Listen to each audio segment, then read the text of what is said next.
मध्य पूर्वेत सध्या युद्धाची तीव्रता आणखी वाढली। इराकजवळ कार्गो जहाजावर क्षेपणास्त्र ड्रोन हल्ला करण्यात आला।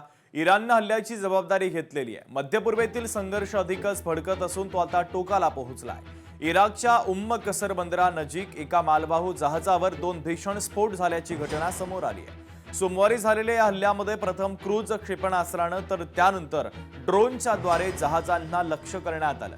या हल्ल्याची जबाबदारी इराणने स्वीकारलेली आहे। जागतिक महायुद्धाची ठिणगी पडते की काय अशीच भीती आता व्यक्त केली जाते। इराणची होर्मुझ जलमार्ग बंद करण्याची धमकी आहे। तर मध्य पूर्वेत आता तणाव हा शिगेला पोहोचलेला आहे। मध्य पूर्वेतील संघर्ष आणखी तीव्र होत असताना इराणने आता होर्मुझची सामुद्रधुनी पूर्णपणे रोखण्याची धमकी दिल्याने जागतिक पातळीवर खळबळ उडाली आहे। इस्रायलने लेबनॉनमध्ये वाढवलेल्या हल्ल्यांच्या पार्श्वभूमीवर अमेरिकेसोबत सुरू असलेल्या अप्रत्यक्ष शांतता चर्चेला इराणने स्थगिती दिल्याची माहिती तस्नीम या वृत्तसंस्थेने दिलेली आहे।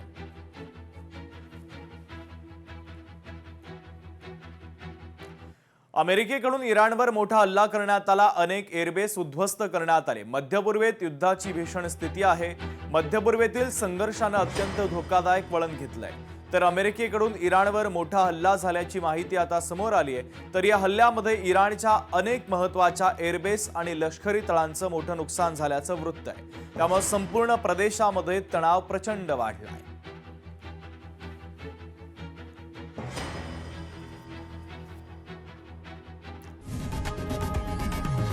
लोकशाही मराठी ऐका, पहा, जागरूक रहा।